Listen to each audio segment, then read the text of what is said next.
What we're going to see in this episode is a very interesting discussion about the 3-hour transfer. Now, this discussion with Opal has been going on for 2 years, more than 2 years.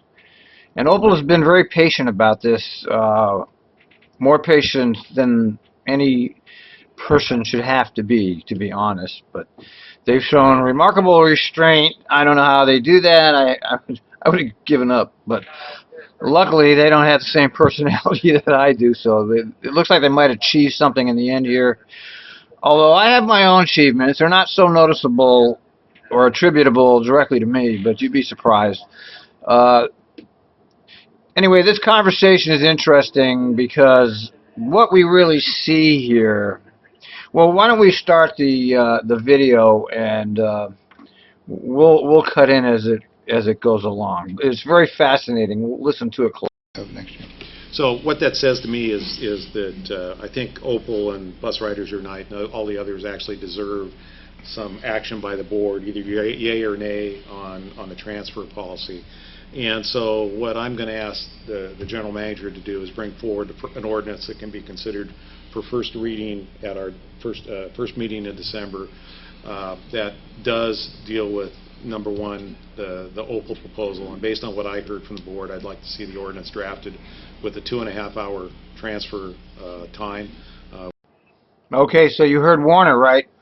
2.5-hour transfer is what it looks like they're going to give Opal. It looks like Opal will finally achieve some kind of a victory in the end here, even though it's not exactly the victory they wanted. It is nonetheless better than no victory, as they say. You never look any gains in the mouth and criticize it. It's better than nothing. Riders have still lost time on the weekend. It doesn't really make up for the loss of time on the weekends, but as I say, it's better than nothing. And if Warner says 2.5 hours, and I would imagine that this is what the final deal will be. Remember here that TriMet has taken a lot from the riders, and they've added a lot of fare increases over the years and taken away a lot of service. Granted, they're going to put back some of the frequent service, but that still doesn't restore anything near the optimum service they had back 5 years ago. Tremendous amount of bus cuts in the past 10 years. So what have they really given back riders over those 10 years? Absolutely nothing. Very, very little. They're restoring some frequent service, but that's, that's what they're supposed to do. This would have helped riders to have an actual extra hour of transfer time. I question TriMet's motivation, and I think that the fact that they've delayed this so long is pretty despicable. I don't see any reason why it's taken them this long to get to this point. With the board, if somebody wants to make an amendment to bring it back to 3 hours or something different, we can have that dialogue when that goes on. And I think there may be some other minor things that you want to take care of in a fair ordinance to deal with some things I know are going to be coming up that we gave you on direction previously. Right. And I would just note that there's one particular item that we might choose to include as well, which is remember our 2 year ago fare increase related to the lift system, where the agreement was to bring the lift fare up to the same as the adult fare, and we're a nickel short of that, and so we're due that increase again, that last increment in April. So Is that something else? I mean, is that the craziest thing? This guy wants every goddamn nickel he can get, and he wants that nickel out of the disabled people on the lifts. These are the most disadvantaged people within the TriMet system, are the lift riders. Those are the people that can't really use the buses. None of them are actually wealthy, although maybe some are. I know back east in Massachusetts, people use the lift that could very well pay for cab. Maybe that's the same story here. I don't know, but he's going to soak every nickel out of the people he can. I mean, I just think it's despicable, really. He wants that nickel out of you, disabled. Get that nickel. So we might, with your discussion, we'd include that in that same ordinance. And I think that's consistent with the policy and where the CAT has been in terms of their understanding of that. May not like it, but their understanding of the issue. And then we also then were talking about the appropriation level for the low-income fare mitigation program, and that may be the one of the offsets that would be considered. Okay. So we would roll those together. Perfect. Yes. I'd just like to make a comment. I would just like to encourage the board that we really need to move on the transfer policy piece. We have been talking about that for 2 years or more, and I just think that we owe it not to move forward, not only to all the work that's been done, not only by the board, but by Opal and Bus Riders Unite. So I think I would like to encourage us. I think that we can't wait any longer, and that, that we have a commitment that in December that we will move forward with that. Depends. You know, that woman, she seems like a really nice lady. She really does. I don't think she knows shit about Shinola. I don't think she has the slightest clue of what's going on here, and I really don't. But I will say this much for her. I think she is really a very lovely woman, and actually might care, but I don't think she has a clue as to what's going on at the board meetings. It's on the action of the board, but yes, we'll consider it, and the board can say yes or no, Yeah. based on that ordinance. But yeah, I think that's right to do, and I agree with you. It's time to make a decision. Okay with that? Any comments? No. Okay. Thank you. I just wanted to get that on the record. No. I said Oh, I'm sorry. Did you? I had my card up. Okay, I'm sorry. Oh, I'm sorry. No, I'm. Okay, we're gonna see Dr. Bethel here put on a pretty good act. Listen to what he has to say. It's very interesting. Not okay with that. Okay. I know we had some discussions in the board retreat. There were some who indicated that they would do this and would do that, and then there was others, at least one, who said wasn't ready, not at that point. And now arbitrarily to introduce a direction to the general manager to bring back an ordinance without an official piece of some more discussion on this, and we talked about doing a complete package of looking at other options. This is only one option that has been put on the table. And yes, there has been time spent talking about that. There's been time spent talking about a lot of other things that we have not finally brought to a conclusion as of yet. I do not want to leave this room and read in another article an assumption that we said something that we have not really said.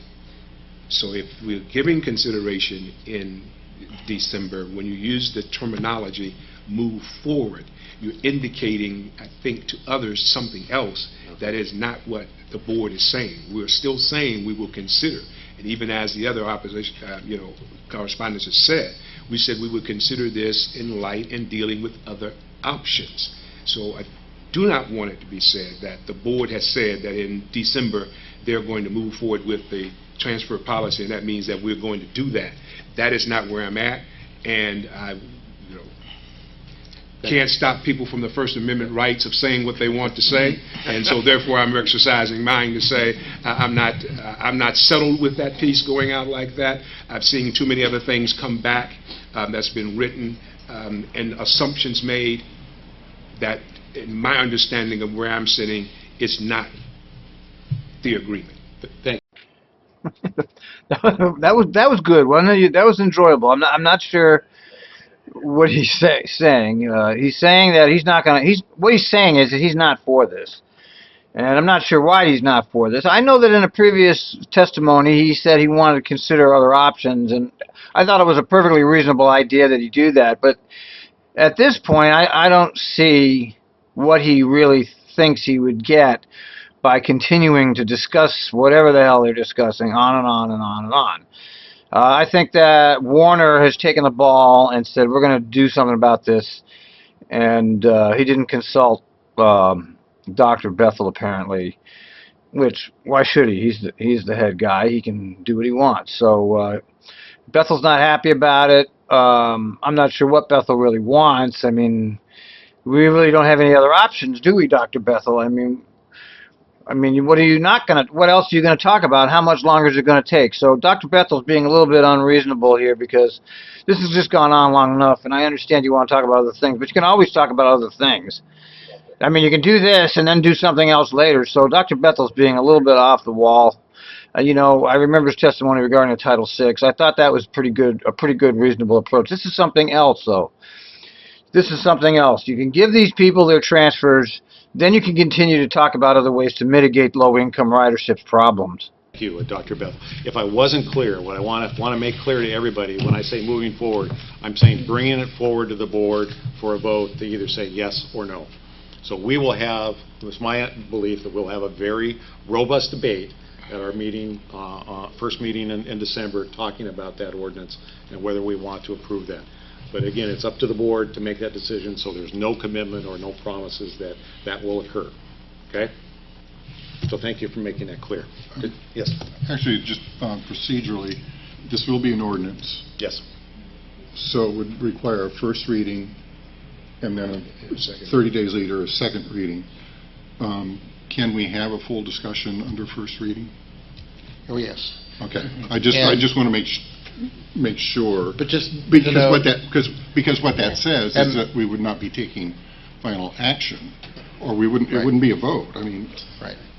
Under first reading, that would not occur until 30 days later. That's it. Thank you. And that's very true. And the other point that I would make is that if an amendment is accepted to the ordinance at the first reading, then there's a new first reading that occurs at the next meeting. So in other words, it has to be stable for that review period before your final vote.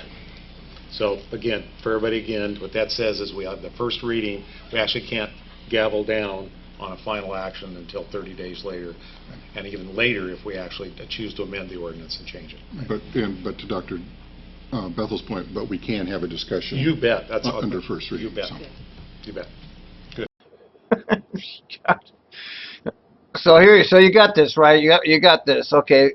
They can have a reading of whatever McFarland brings back.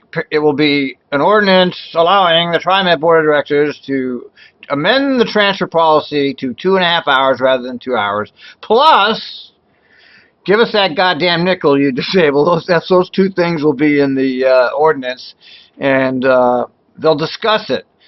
And once they discuss it, if there's no amendments, then they'll pass it in the next meeting. So that means it's 60 days from today at the earliest. But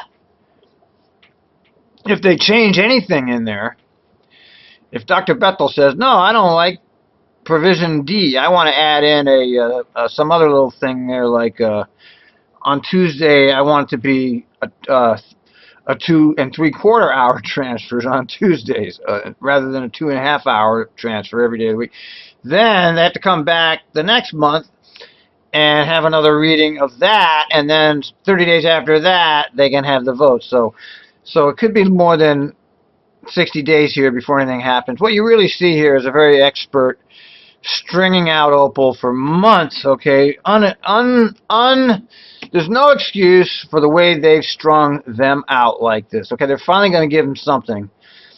But we've seen them take all kinds of actions on all kinds of issues fast. And here we see them just stringing out Opal and stringing them out and playing them. And I've been saying all along, TriMet was playing them like a violin, and I think I was right. First thing I have here, Mr. McFarland, is a judgment against me ordering me to pay you $150 for one of the lawsuits that I lost. So I'll make a deal with you. I'll pay you your $150 if you pay me back for my health insurance that you stole from us in the year 2009 and 2010. So that's the first thing I want to say.